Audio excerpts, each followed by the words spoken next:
اذکروا موتاکم بالخیر، اپنے مرحومین کو خیر کے ساتھ یاد کریں۔ ایک سورہ فاتحہ اپنی اموات کے لیے پڑھیں۔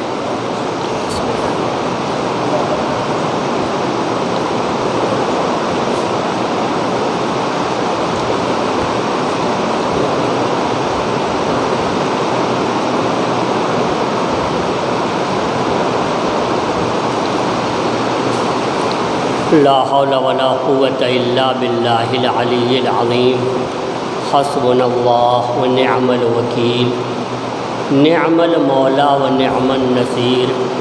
بسم اللہ الرحمن الرحیم، الحمد للہ رب العالمین، بارئ الخلائق اجمعین وباعث الانبیاء والمرسلین، الذی بعدا فلا یری وقربا فشہد النجوى، خلق الخلائق بقدرته ونشر الریاح برحمته وودد بالصخور میدان عرضه، والصلاة والسلام على العبد المؤید والرسول المسدد والمصطفى الامجد، حبیب الہ العالمین ابی القاسم محمد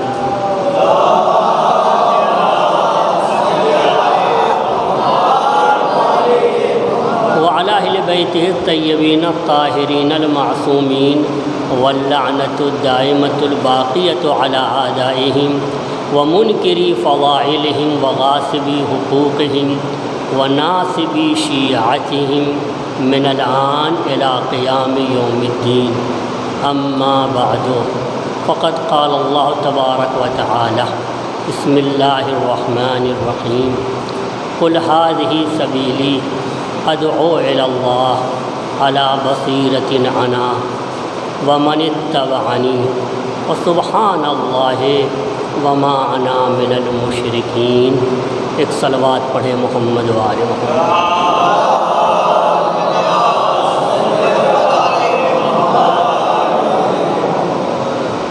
یہ آیہ کریمہ سورہ یوسف کی آیت ہے۔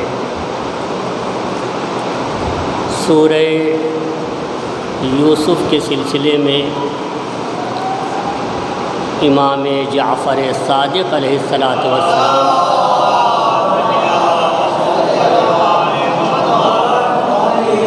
فرماتے ہیں کہ جو اس سورے کو دن میں یا رات میں پڑھے تو خداوند عالم قیامت کے خوف سے اسے امن و امان میں رکھے گا، اور اس حالت میں محشر میں وارد ہوگا کہ اس کا جمال مثل جمال یوسف ہوگا، وَكَانَ مِنْ عِبَادِ اللَّهِ الصَّالِحِينَ، اور وہ انسان اللہ کے نیک بندوں میں ہوگا۔ یہ سورہ یوسف کے تلاوت کے فضائل میں سے ایک فضیلت آپ کی خدمت میں عرض کی ہے، اور یہ فضیلت ان لوگوں کے لیے ہے جو قرآن محض تلاوت کی غرض سے نہیں پڑھتے بلکہ تدبر تفکر کی غرض سے پڑھتے ہیں، اور قرآن کے الفاظ و معانی پہ توجہ دیتے ہیں۔ ان کے لیے پروردگار عالم نے یہ ثواب قرار دیا ہے تاکہ ان کی تلاوت عمل کے لیے مقدمہ بن سکے، اور پھر عمل کے ذریعے سے وہ ان ثواب کے اور ان فضائل کے مستحق ہو سکے۔ ارشاد ہوتا ہے، قل ھذہ سبیلی، اے میرے حبیب آپ امت سے کہہ دیجئے کہ یہ میرا راستہ ہے، ادعو الی اللہ، میں اللہ کی طرف دعوت دیتا ہوں، علی بصیرۃ انا، اس بصیرت پر رہ کر جس پر میں ہوں۔ وَمَنِ اتَّبَعَنِی، اور جو میری پیروی کرتا ہے وہ بھی اللہ کی طرف دعوت دیتا ہے۔ سبحان اللہ، اللہ تسبیح کے لائق ہے۔ وما انا من المشرکین، اور میں مشرکین میں سے نہیں ہوں۔ اس آیت کے اندر کچھ مطالب ہیں جو آپ کی خدمت میں عرض کرنا ہے۔ یوں تو بڑی تفصیل چاہیے، لفظ قل پہ بحث ہونا چاہیے کہ قل کا مطلب کیا ہے، اور سبیلی پہ ایک گفتگو ہونی چاہیے کہ سبیل سے مراد کیا ہے۔ پھر یہ کہ میں دعوت دیتا ہوں اللہ کی طرف اور میری پیروی کرنے والا دعوت دیتا ہے، تو میں دعوت دیتا ہوں یہ تو بالکل واضح ہے، لیکن میری پیروی کرنے والا کون ہے جو دعوت دے رہا ہے، اس سب کی تفصیل ہونی چاہیے۔ لیکن بطور اختصار جو بیان کرنا ہے وہ کلام معصوم کو اور تفسیر معصوم کو مد نظر رکھ کر بیان کرنا ہے۔ ایک صلوات پڑھیں محمد و آل محمد۔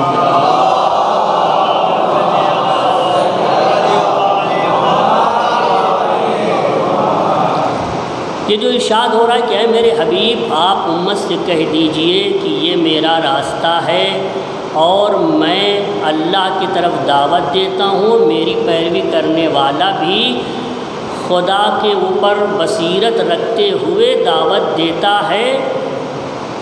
یہ جو ارشاد ہو رہا ہے سورہ یوسف میں، معصوم نے اس آیت کے سلسلے میں خاص طور پہ توجہ دی ہے اور ہمیں متوجہ کیا ہے۔ فرمایا کہ جو یہ کہہ رہا ہے کہ میں دعوت دے رہا ہوں، ذاک رسول اللہ صلی اللہ علیہ وآلہ وسلم،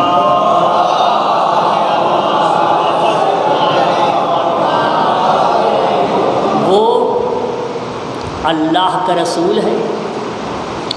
وَمَنِ اتَّبَعَنِی، جو آیت کے اندر لفظ آیا ہے مَنِ اتَّبَعَنِی، کہ جو میری پیروی کرتا ہے وہ بھی اللہ کی طرف دعوت دیتا ہے۔ اس کے ذیل میں امام جعفر صادق علیہ السلام فرماتے ہیں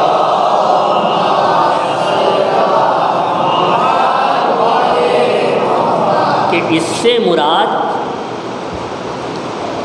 سے مراد علی بن ابی طالب والاوصیاء من بعدہما،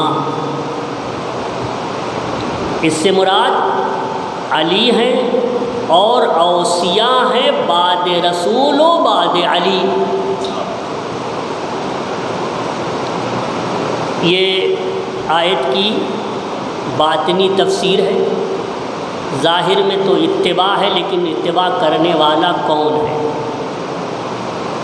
یہاں پہ جس بات کی طرف آپ کی توجہ مبذول کرانا چاہ رہا ہوں وہ یہ ہے کہ پیغمبر نے یہ فرمایا ہے کہ دعوت یا میں دیتا ہوں یا دعوت علی دیتے ہیں۔ دعوت دینے کا حق یا تو مجھے ہے یا دعوت دینے کا حق علی کو ہے، اور اگر علی اور رسول کے بعد کسی کو دعوت اللہ، اللہ کی طرف دعوت دینے کا حق ہے تو وہ ان کے بعد اوصیاء کا حق ہے، معصومین کا حق ہے۔ یعنی خدا کی طرف دعوت دینے کا حق ہر ایک کو نہیں ہے۔ ہم اور آپ جو دعوت دیتے ہیں، جو بیان کرتے ہیں، تو ہم اور آپ خدا کی طرف دعوت نہیں دیتے، ہم اور آپ ائمہ دعوت دیتے ہیں جو اللہ کی طرف دعوت دیتے ہیں۔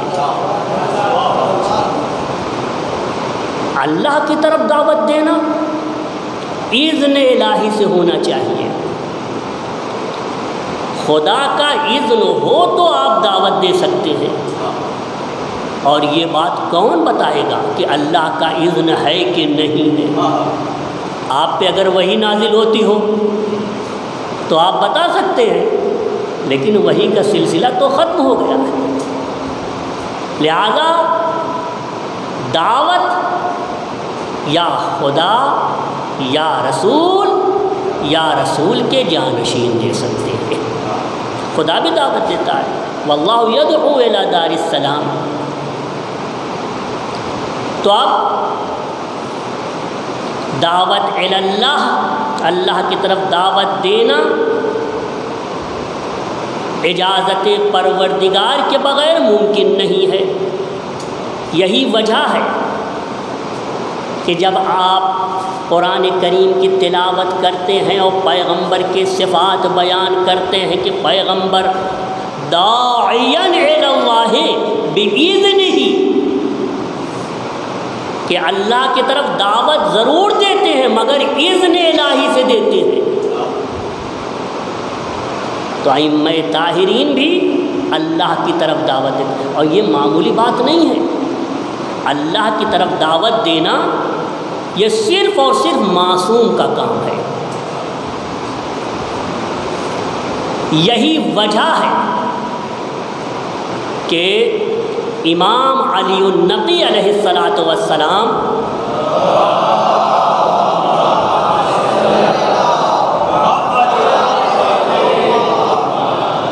زیارت جامعہ کبیرہ نہایت مستند زیارت ہے، موثق زیارت ہے، ایسی زیارت ہے کہ زیارت پڑھنے والا یہ شبہ کر سکتا ہے کہ جن کی ہم زیارت پڑھ رہے ہیں ان کے لیے ایسے ایسے صفات بیان ہو رہے ہیں، ایسا لگتا ہے کہ یہی رب ہے۔ تو حکم ہوا کہ زیارت پڑھنے سے پہلے 100 مرتبہ تکبیر کہو، اللہ اکبر اللہ اکبر، کہ جب تم انہیں ان الفاظ سے یاد کرتے ہو تو ایسا لگتا ہے کہ یہ رب ہیں، تو اللہ اکبر 100 بار پڑھو کہ جب یہ ایسے لگتے ہیں تو ان کا رب کیسا ہو۔ اللہ اکبر اللہ اکبر 100 مرتبہ پڑھے بغیر آپ زیارت جامع کبیرہ نہیں پڑھ سکتے۔ حکم ہے کہ یہ پڑھیں، یوں پڑھ لیا جائے بات الگ ہے، لیکن آداب میں یہ ہے۔ اس زیارت جامعہ کبیرہ میں ہے السلام علی الدعاۃ الی اللہ، سلام ہو ان معصوم ہستیوں پر جو خدا کی طرف دعوت دینے والے ہیں۔ والسلام علی الدعاۃ الی اللہ والمرضات والادلاء علی مرضات اللہ، راہنما ہے اللہ کی مرضی کی طرف۔ یہ کون بتا سکتا ہے کہ کس کام میں اللہ کی مرضی ہے، کس عمل میں اللہ کی مرضی ہے؟ کون سا عمل ہے جس سے اللہ ناراض ہوتا ہے، کون سا عمل ہے جس سے اللہ خوش ہوتا ہے، کون سا عمل ہے جو اللہ سے قریب کرتا ہے، کون سا ایسا کام ہے جس سے انسان اللہ سے دور ہوتا ہے؟ السلام علی الدعاۃ الی اللہ والادلاء علی مرضات اللہ والمستقرین فی ذات اللہ والتامین فی محبت اللہ۔ وہ ذات جو کہ ذات خدا کے سلسلے میں ثابت قدم رہتے ہیں، توحید میں ثابت قدم ہے، والتامین فی محبت اللہ، اور اللہ کی محبت میں مکمل ہے، کامل ہے۔ تو عزیزو، دعوت یا پیغمبر کو حق ہے کہ وہ دعوت اللہ دے، یا پھر علی اور اوصیاء علی؟ اور عجب بات ہے، پیغمبر نے اپنے ساتھ علی کو رکھا ہے۔ یہ نہیں کہا کہ جس طرح نوح دعوت دیتے تھے، جس طرح سے عیسیٰ دعوت دیتے تھے، موسیٰ دعوت دیتے تھے، ابراہیم دعوت دیتے تھے، علی کو اپنے ساتھ رکھا کہ دعوت اللہ یا میں دیتا ہوں یا علی دیتے ہیں۔ ہاں، اس کی وجہ کو سمجھنا چاہیے کہ اللہ کی طرف دعوت دینا یا تو نبی کا کام ہوتا ہے، یا نبی کے برابر جو ہو وہ اللہ کی طرف دعوت دے سکتا ہے۔ ہاں، اتنا بلند رتبہ رکھتا ہو۔ البتہ یہاں پہ آنے کے بعد ہم یہ کہنے لگتے ہیں کہ علی آدم کے برابر ہیں، علی نوح کے برابر ہیں۔ مساوات پہ کتاب لکھی جاتی ہے، مساوات پہ علی آدم کے مساوی، علی نوح کے مساوی، علی موسیٰ اور عیسیٰ کے مساوی۔ نہیں، مساوات پہ کیوں؟ اگر آپ مساوات ہی پہ کتاب پڑھ لیں تو انہی عبارتوں سے آپ یہ نکال سکتے ہیں کہ علی آدم سے افضل ہے، نہ کہ مساوی ہے۔ مثلا پروردگار عالم نے آدم کو علم دیا، وَعَلَّمَ آدَمَ الْأَسْمَاءَ كُلَّهَا، اللہ نے آدم کو تمام اسماء کی تعلیم دی۔ تو معلوم ہوا کہ اگر ہم نے مولا کائنات کی تعریف کی تو آدم تک پہنچا دیا اور یہ کہا کہ مثل آدم ہے۔ نہیں، علم علی کے بارے میں یہ ہے کہ پیغمبر نے فرمایا انا مدینۃ العلم وعلی بابھا، میں علم کا شہر ہوں اور علی اس شہر کا دروازہ ہے۔ کہاں علم آدم، کہاں علم رسول، اور پھر اس شہر علم کا دروازہ علی۔ یا یہ کہ آدم کا سجدہ کرایا گیا اور فرشتوں نے سجدہ کیا۔ ادھر معصومین فرماتے ہیں کہ چونکہ صلب آدم میں ہمارا نور موجود تھا اس لیے آدم مسجود ملائک بنے ہیں۔ کہاں مساوات ہے، بڑا فرق ہے۔ آدم کی جب تخلیق ہوئی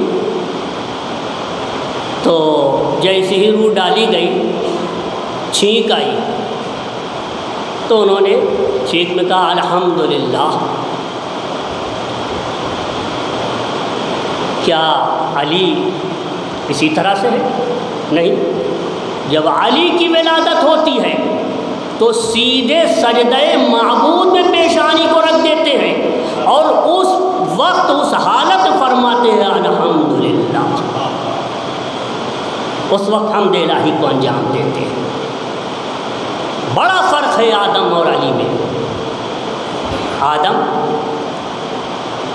ان کو اللہ نے منع کیا تھا گیہوں کھانے سے۔ ہاں، ایک روایت میں گیہوں کھانے سے منع کیا تھا، اور اللہ نے علی کی عظمت، مزاج قدرت کو اتنا پہچانا کہ پوری زندگی گیہوں کو منہ نہیں لگایا، ہمیشہ نانے جویں۔ یہ مولا کائنات ہے کہ پوری زندگی گیہوں کو منہ نہیں لگایا. اسی لیے شاعر کہتا ہے آدم قد اکل الحنطۃ واللہ نہى وعلی ترک العقل لقصد القرب. آدم نے ترک کر دیا حکم الہی کو، جبکہ حکم الہی یہ تھا کہ قریب نہ جانا.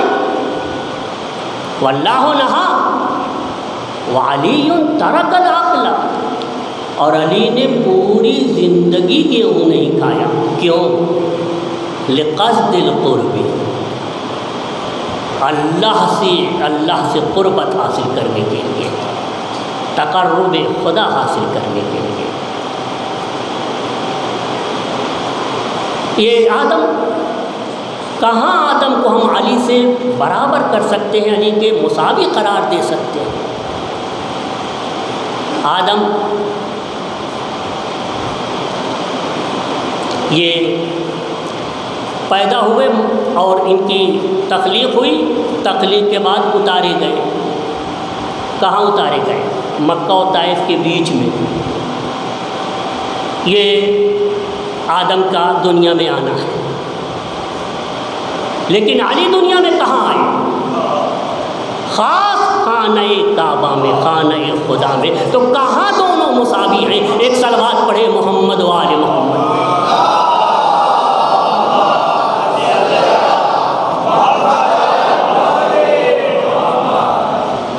اللہ نے آدم کی شادی حوا سے کی، وہیں جنت میں کی. لیکن فاطمہ زہرا کی شادی بھی جنت میں ہوئی ہے. لیکن جو اہتمام جناب زہرائے مرضیہ کی شادی کے لیے ہوا، وہ اہتمام حوا اور آدم کی شادی میں نہیں ہوا. ایک صلوات پڑھے محمد و آل محمد.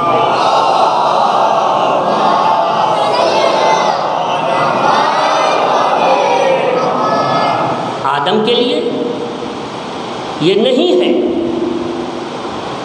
کہ آدم تمہاری مثال مثل کعبہ کی ہے کہ لوگ کعبہ کے پاس آتے ہیں. ہاں، کعبہ کسی کے پاس نہیں جاتا. یہ مثال صرف اور صرف علی ابن ابی طالب کے لیے. بڑا فرق ہے آدم اور علی میں. آدم و علی میں نہایت عظیم فرق ہے، نہیں ملایا جا سکتا ہے. ایک صلوات پڑھے محمد و آل محمد علیہ السلام.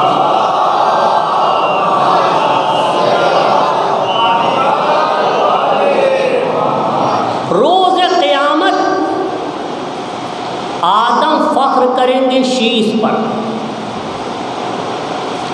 وَأَنَا أَفْتَخِرُ بعلی ابن ابی طالب، اور میں قیامت تک پیدا ہونے والوں پر فخر کروں گا علی ابن ابی طالب کے ذریعے سے. یہی وجہ ہے کہ پیغمبر فرما رہے ہیں کہ یا دعوت کا حق مجھے ہے یا علی کو ہے، اور میرے اور علی کے بعد اوصیاء کو ہے.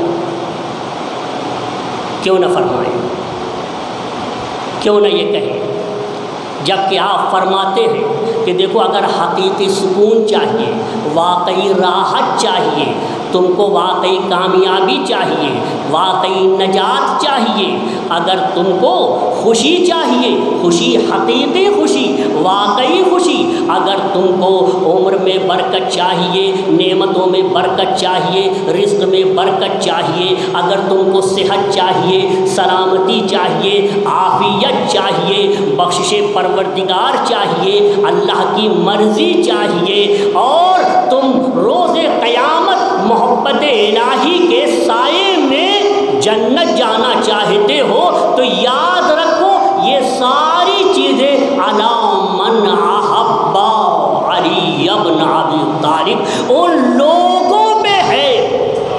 یہ ساری چیزیں ان لوگوں پہ ہے جو علی سے محبت کرتے ہیں، ووالا ہو اور علی سے ولایت رکھتے ہیں، وَأَتَمَّ بِهِ اور علی کی اقتدا کرتے ہیں. علی کی پیروی کرتے ہیں، وَأَقَرَّ بِفَضْلِهِ، اور علی کے فضائل کا اعتراف کرتے ہیں۔ پیغمبر فرماتے ہیں حق علیہ،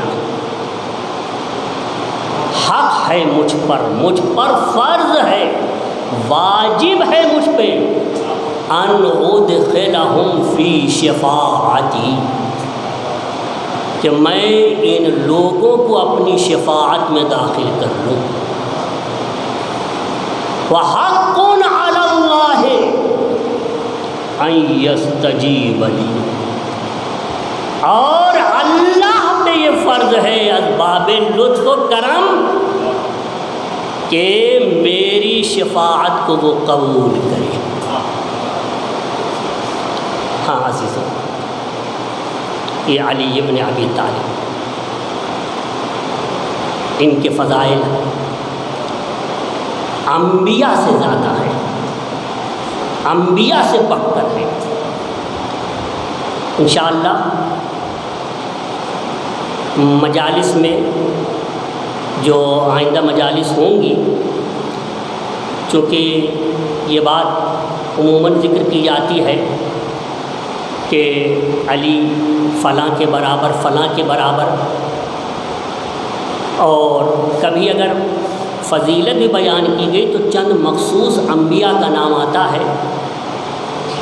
انشاءاللہ ہم آپ کی خدمت میں عرض کریں گے ایک ایک نبی، البتہ سارے انبیاء کا ذکر تو نہیں کر سکتے، لیکن ترتیب سے کون نبی کیا خصوصیات رکھتے تھے اور علی کیسے ان سے افضل ہیں، انشاءاللہ اس کو عرض کریں گے۔ یہ علی کہ اگر ان کے فضائل میں سے ایک فضیلت قلم سے لکھ لے، ہاں اب کی شکل میں لکھیں، نوحے کی شکل میں ہو، مرثیہ کی شکل میں ہو، قصیدہ کی شکل میں ہو، یوں ہی لکھ لے ایک فضیلت،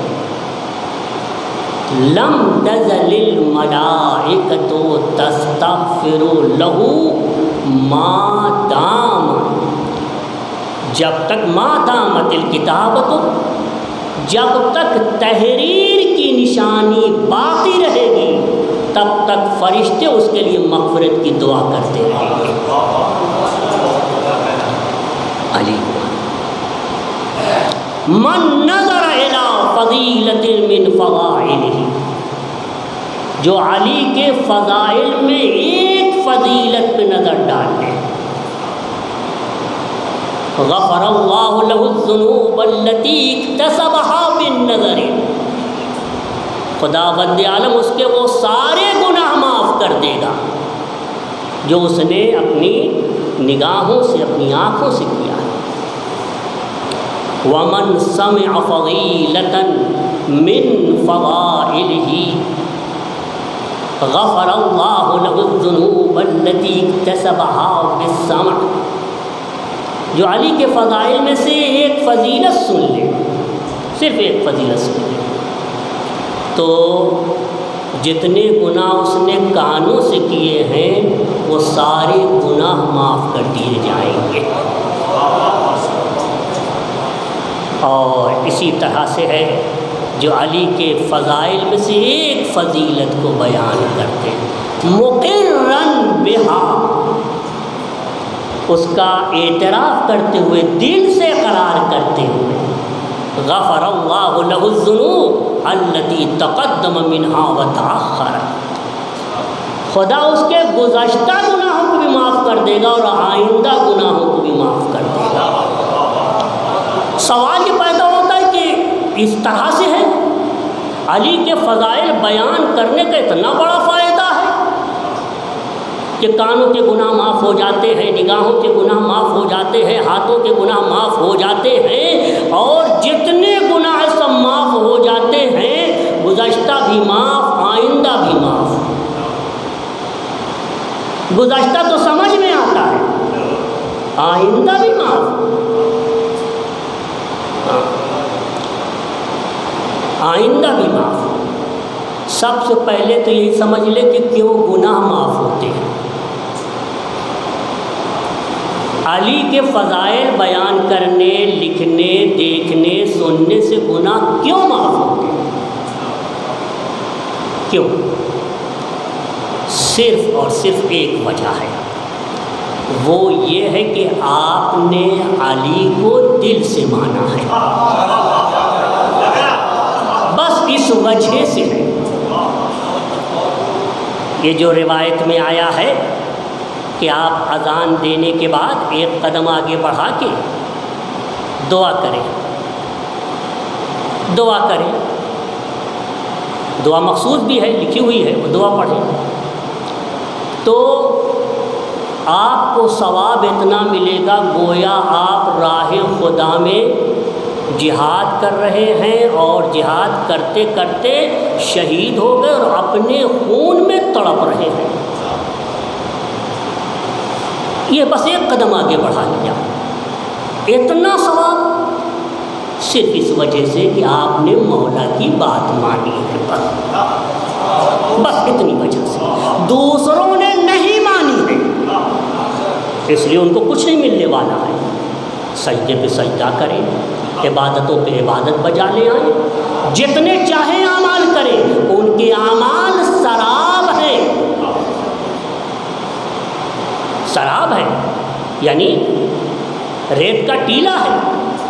دور سے دیکھیں تو ریت اس طرح سے ہوتی ہے کہ جیسے لگ رہا ہے کہ پانی ہے اور پانی لہریں مار رہا ہے اس طرح سے، لیکن جب وہاں پہنچے تو معلوم ہوا کچھ بھی نہیں ہے، اور اگر پیاس تھی تو اور پیاس زیادہ ہو جائے گی، بھڑک جائے گی پیاس، صرف اس وجہ سے کہ آپ نے علی کی بات مانی۔ اچھا، تو گزشتہ گناہ کے معاف ہونے کے معنی تو سمجھ میں آتے ہیں کہ پہلے گناہ کیا تھا اللہ نے معاف کر دیا، علی کے فضائل کی طفیل میں۔ آئندہ گناہ کے معاف ہونے کے کیا معنی ہے؟ یعنی پھر انسان آزاد ہے، چاہے جو گناہ کرے، بالکل شتر بے مہار کی طرح جو چاہے کرے؟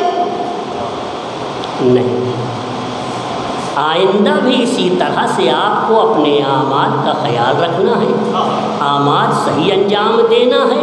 آئندہ گناہ کے بخشے جانے کا مطلب یہ ہے کہ چونکہ آپ کے دل میں محبت ہے، اس محبت کی بنیاد پہ آپ کو توبہ کرنے کی توفیق حاصل ہو جائے گی، اور اب دنیا سے جب توبہ کر کے جائیں گے تو گناہ بخش دیے جائیں گے۔ التائب من الذنب کمن لا ذنب لہ۔ ایک صلوات پڑھے محمد و آل محمد۔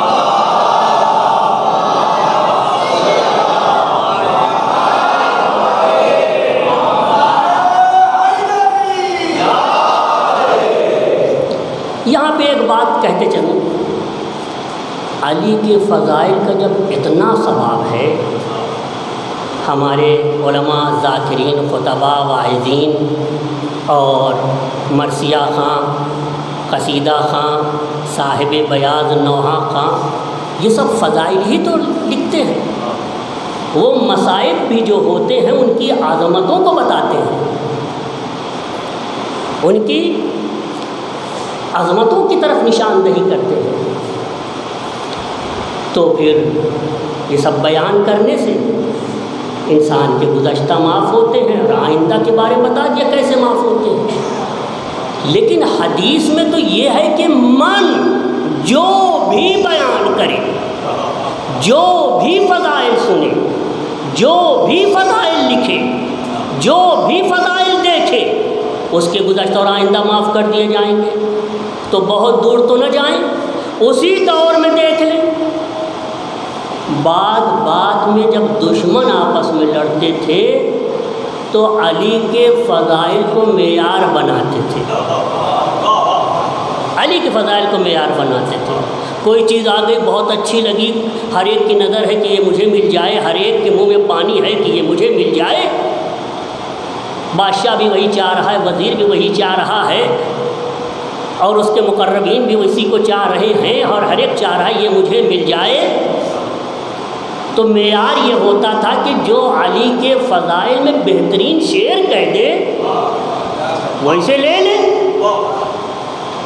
چنانچہ اشعار کہتے تھے، معاویہ نے اشعار کہے ہیں، عمرو عاص نے اشعار کہے ہیں، یزید نے اشعار کہے ہیں۔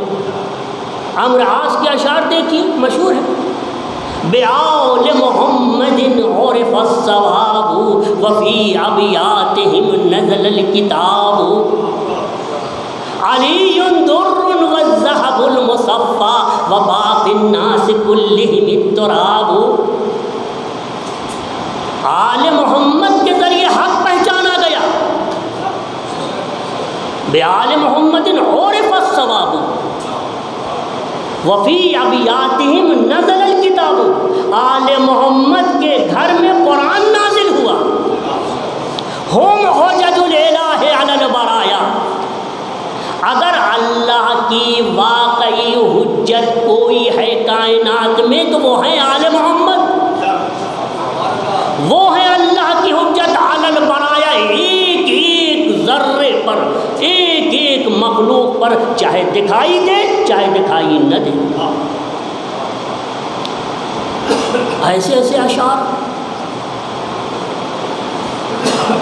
یہ عمرو عاص کہہ رہا ہے، معاویہ بھی اسی طرح کے، اور کچھ نہیں، اگر اشعار نہیں تو یوں ہی فضائل بیان کیے ہیں، تو پھر ان کے بھی گزشتہ معاف ہیں اور ان کے بھی آئندہ معاف ہے، کیا یہ مان لیا جائے؟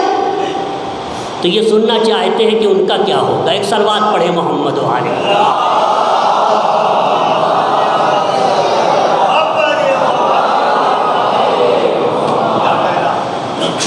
عزیزو، آپ کو کوئی پتھر دیا جائے اور کہا جائے اس سے محبت کرو، پتھر کئی قسم کے ہوتے ہیں، کئی طرح کے ہوتے ہیں، اور آپ پتھر کو جانتے ہی نہیں کہ یہ کس قسم کا پتھر ہے اور یہ کیا عظمت، کیا فضیلت رکھتا ہے، کیا خوبی ہے، جانتے ہی نہیں، آپ محبت کریں گے؟ بالکل نہیں۔ اچھا، خدا نے اہل بیت کو اتنے فضائل سے کیوں آراستہ کیا ہے کہ اگر بیان کر دیا جائے تو گزشتہ بھی گناہ معاف ہے اور آئندہ بھی معاف ہے؟ اس لیے آراستہ کر دیا ہے کہ ہر شخص اپنے اندر، اپنے نفس میں کسی نہ کسی فضیلت کو ترجیح دیتا ہے۔ کسی کو حسن بہت پسند ہے، کسی کو علم بہت پسند ہے، کوئی بہادری پہ ناز کرتا ہے، کوئی کسی کے زہد سے متاثر ہوتا ہے، کوئی کسی کے صاحب کمال ہونے سے متاثر ہوتا ہے۔ خدا نے کہا اگر ایسی بات ہے تو ہم ان میں سارے فضائل رکھ دیں گے۔ جو شجاعت سے متاثر ہوتا ہے وہ ان کی شجاعت کو دیکھ کر اللہ کی قدرت پہ ایمان لے آئے، ان کی طاقت و قدرت کو دیکھ کر۔ عزیزو، ہر طرح سے انہیں آراستہ کیا۔ تو بہرحال یہ لوگ فضائل بیان کرتے تھے تو ان کے گزشتہ اور آئندہ معاف ہونا چاہیے؟ جی، فضائل کے بیان کرنے کا مقصد محبت کا حاصل ہو رہا ہے۔ کیوں فضائل بیان کیے جاتے ہیں علی کے؟ تاکہ محبت علی حاصل ہو سکے۔ اور آپ دکھا دیجئے کہیں بھی کہ فضائل انہوں نے بیان کیا اور علی کی محبت ان کے دل میں اتر گئی۔ ایک صلوات پڑھے محمد و آل محمد۔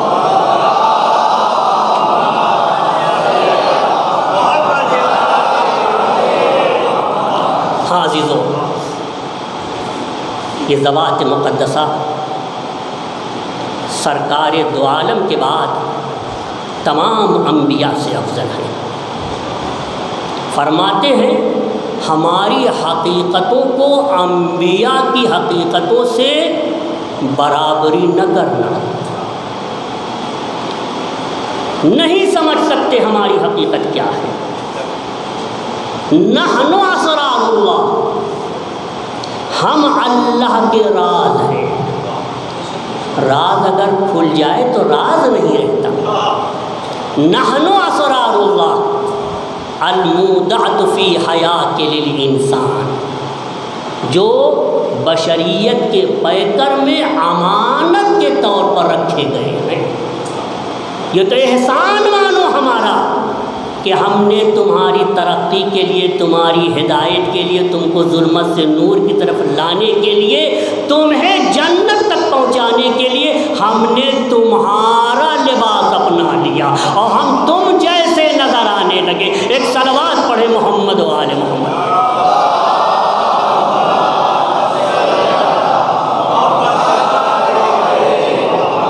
ورنہ کہاں نور اور کہاں خاک، کوئی جوڑ نہیں۔ نحن اسرار اللہ المودعۃ فی حیات الانسان فادفعوا عنا حظوظ البشریہ ونزلون عن الربوبیہ وقولوا فینا ما شئتم ولن تبلغوا۔ ہمارے فضائل جتنا چاہے بیان کرو، لیکن کبھی اپنے ذہن میں یہ خیال نہ لے آنا کہ ہم نے اتنے فضائل بیان کر دیے یعنی آل محمد کی حقیقت تک ہم پہنچ گئے، کبھی یہ تصور نہ کرنا۔ ہاں عزیزو،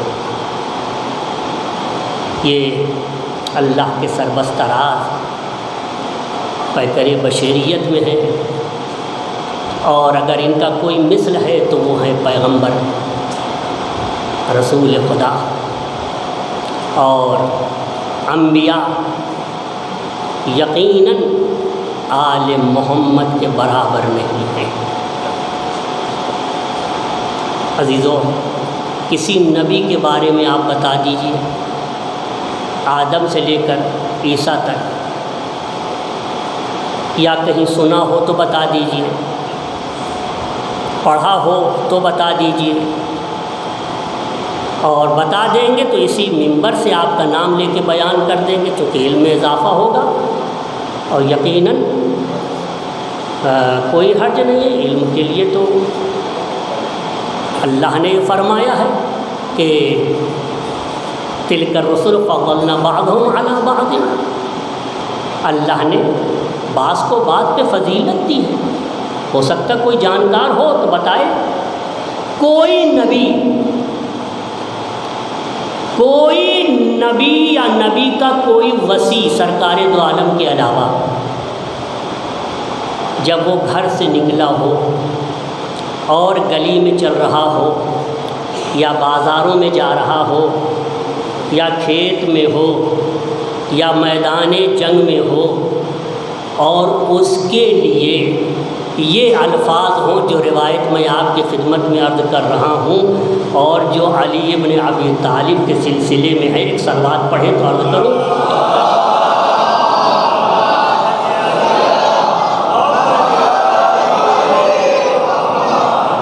کان علی اذا برز، جب مولائے کائنات گھر سے نکلتے تھے، اب جہاں جانے کا بھی ارادہ ہو، بازار جا رہے ہوں، کھیت کی طرف جا رہے ہوں، مسجد جا رہے ہوں، جب بھی نکلتے تھے اور لوگوں کی نظر علی پہ پڑتی تھی، لوگ علی کو دیکھتے تھے، تو جو دیکھنے والا ہوتا تھا وہ علی کی ایک ایک فضیلت کو اپنی زبان پہ جاری کر کے کلمہ پڑھتا تھا، اور یہ کہتے ہوئے کلمہ پڑھتا تھا، ما احسن ھذا الفتى لا الہ الا اللہ، کتنا حسین ہے یہ جوان، لا الہ الا اللہ، کتنا بہادر ہے یہ جوان، لا الہ الا اللہ، کتنا زاہد ہے یہ جوان، لا الہ الا اللہ۔ عزیزو، ایک ایک صفت علی کی یاد کر کے کلمہ پڑھتے تھے لوگ۔ فَكَانَتْ رُؤْيَتُهُ تَحْمِلُهُمْ عَلَىٰ كَلِمَةِ التَّوْحِيدِ، علی کی دیدار، علی کی زیارت لوگوں کو کلمہ توحید پڑھنے پر آمادہ کرتی تھی۔ وَهِيَ الْعِبَادَةُ، کلمہ توحید کا پڑھنا اپنی ذات میں ایک عبادت ہے۔ ایک صلوات پڑھیں محمد و آل محمد۔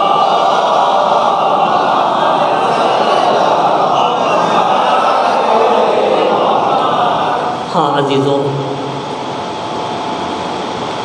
محرم کی پہلی شب لگ گئی ہے، جنہیں واقعاً اللہ کی طرف دعوت دینے کا حق تھا لوگوں نے انہیں کتنا ستایا، کتنی اذیتیں کیں۔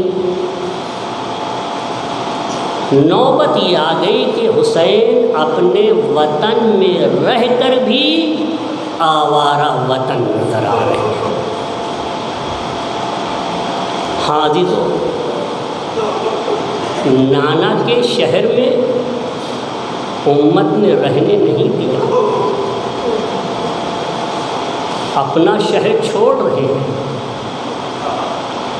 عزیزو، ایک ایک سے حسین ودا ہو رہے ہیں۔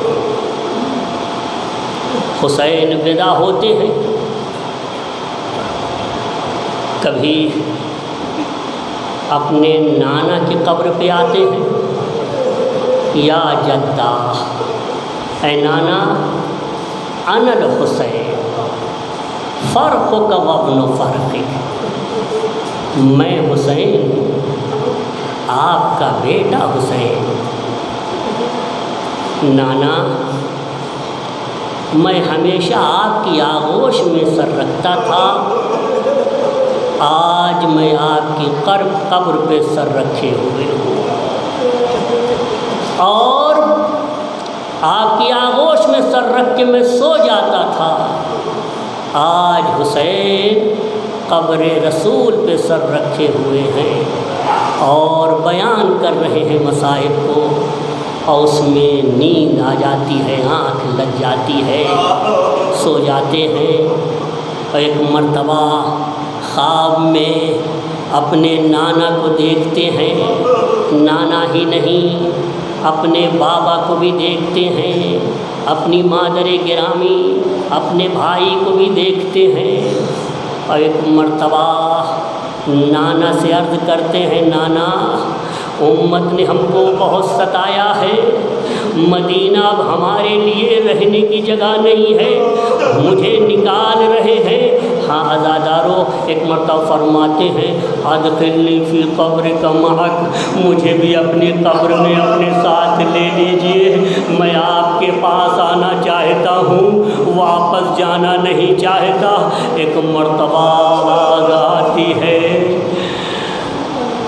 اے حسین اخرج الی العراق، عراق کی طرف جاؤ، اس لیے کہ آپ کو عراق جانا ہے، ایک سرزمین جس کا نام کربلا ہے، آپ کو وہاں پہنچنا ہے، پروردگار عالم آپ کو وہاں پہ دیکھنا چاہتا ہے، اور اس طرح سے دیکھنا چاہتا ہے کہ بدن کے ٹکڑے ٹکڑے ہو گئے ہو، سر بدن سے جدا ہو گیا ہو، اور اہل حرم کو اسیر دیکھنا چاہتا ہے۔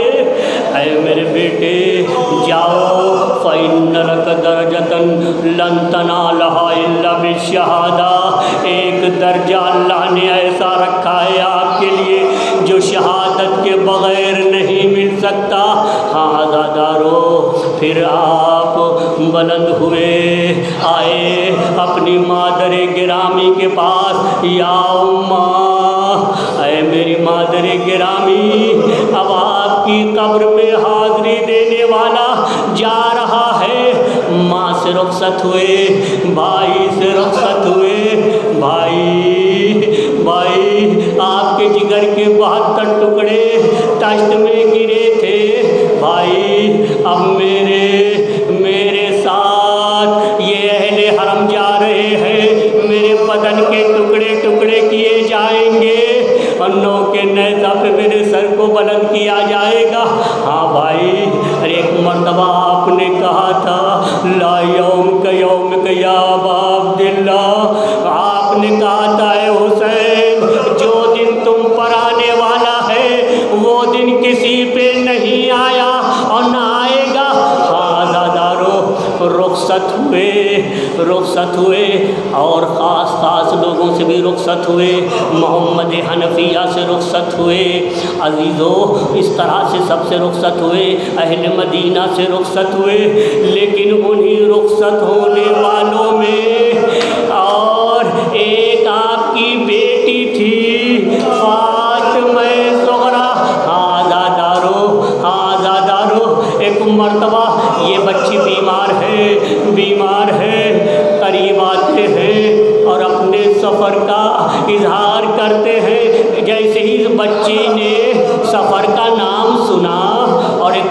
دیکھا کہ میرا بابا رو رہا ہے۔ عزیزوں، جب کوئی کسی بیمار کے پاس روتا ہے تو بیمار اس طرح سے سوچتا ہے کہ لگ رہا میرا آخری وقت ہے۔ اس بچی نے بھی یہی سوچا، ایک مرتبہ عرض کیا بابا کیا میں مر جاؤں گی؟ فرمایا بیٹی نہیں، ابھی تم زندہ رہو گی۔ فرمایا بابا پھر مجھے آپ علی اکبر کے حوالے کر کے چلے جائیے، وہ میرا خیال رکھیں گے۔ ایک مرتبہ فرماتے ہیں بیٹی علی اکبر کو میں اپنے ساتھ لے جا رہا ہوں۔ اس بچی نے کہا بابا پھر عباس کے حوالے ہمیں کر دیجئے، وہ ہمارا خیال رکھیں گے۔ عزادارو ایک ایک کا نام لے رہی ہے، لیکن حسین یہ کہہ رہے ہیں کہ وہ بھی میرے ساتھ۔ ایک مرتبہ بچی کہتی ہے کہ مجھے میری پھوپھی زینب کے پاس چھوڑ دیجئے، میں آرام سے رہ سکوں گی، وہ میرا خیال رکھیں گی۔ ایک مرتبہ آپ فرماتے ہیں کہ زینب بھی میرے ہمراہ ہوں گی۔ ہاں عزادارو ایک مرتبہ کہتی ہے، یہ بچی کہتی ہے بابا مجھے آپ کس کے حوالے کر کے جا رہے ہیں؟ خدا کو کسی غم میں نہ رلائے سوائے غم حسین کے، رونے اور رلانے والوں میں سے قرار دے۔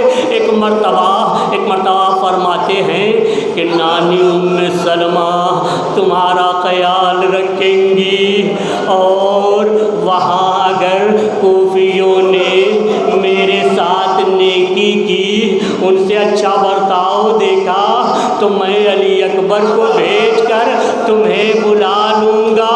آزادارو کیا یہ وعدہ پورا ہوا؟ نہیں، پورا نہیں ہوا، کیونکہ وعدے میں شرط تھی کہ کوفی نیکی کریں گے، اہل کوفہ نیکی کریں گے تب علی اکبر کو بھیجیں گے۔ عزادارو اہل کوفہ نے نیکی کی ہے؟ نہیں، اہل کوفہ نے خطوط بھیجے، خطوط میں یہی تو کہا تھا کہ ہمارے کھیت سرسبز و شاداب ہیں اور باغات میں میوے تیار ہیں، اور آپ آ جائیے، ہمارے لیے کوئی امام نہیں۔ ارے جب آپ کربلا پہنچے تو ایک مرتبہ آپ نے انہی جملوں کو دہرایا کہ کہاں تمہارے وعدے اور کہاں یہ۔ ہاں عزادارو ایک نوبت ایسی بھی آتی ہے، ایک منزل ایسی بھی آتی ہے کہ حسین کربلا میں قدم رکھتے ہیں۔ عزیزو کربلا میں قدم رکھا، ایک مرتبہ زمین سرخ ہو گئی۔ ام کلثوم فرماتی ہے بھائی مہادل بادیۃ المحولہ، کتنی خوفناک یہ وادی ہے، کتنے خوفناک یہ صحرا ہے کہ یہاں پہنچتے ہی ہمارے دل میں عجب بے چینی پیدا ہو گئی۔ ایک مرتبہ فرمایا بہن ہونا مناؤ رکاؤ بنا، یہیں پہ ہمارا قافلہ رکے گا، ہونا محتر حالنا، ہونا مسفک و دمائنا۔ یہیں پہ کربلا کی زمین پہ پہنچتے ہی آپ نے فرمایا اے بہن زینب، اے بہن ام کلثوم، یہیں پر ہمارے چھوٹے بڑے شہید کیے جائیں گے، اور یہی نہر فرات ہوگی، اس کا کنارہ ہوگا نہر فرات کے کنارے، یہاں پہ سب شہید کیے جائیں گے۔ علی اکبر کے سینے میں برچی لگے گی، عباس کے بازو قطع ہوں گے۔ ہاں عزادارو وہ دن آ گیا عزیزو، وہ دن جب آیا، وہ دن ایسا دن ہے کہ تمام کتابوں میں، اہل سنت کی کتابوں میں، حتیٰ ترمذی شریف میں یہ روایت موجود ہے کہ ام سلمہ بیان کرتی ہے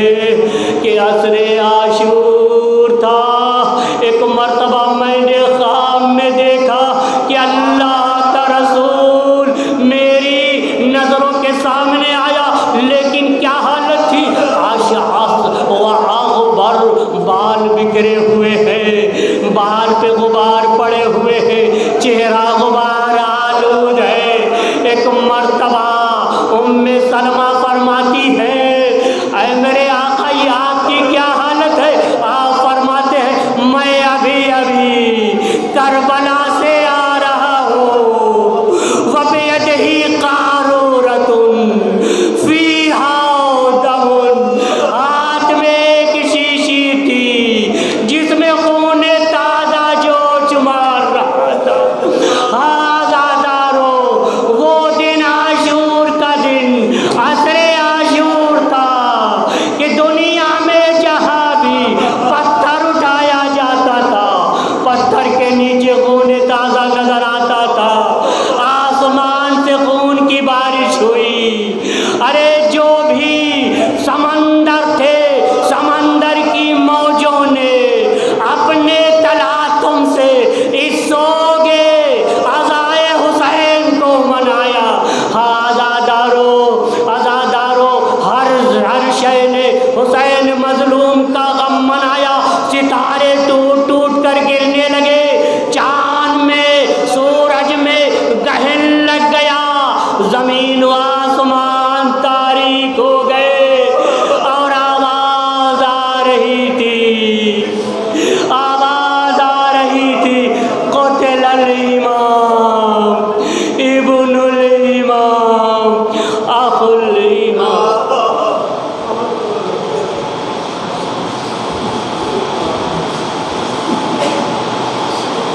خدایا اس توسل اس عبادت کو قبول فرما۔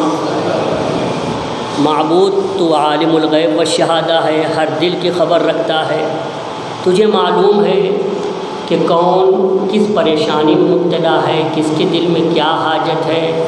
معبود کون کس بیماری میں مبتلا ہے اور کس کے یہاں کیا ضرورت ہے۔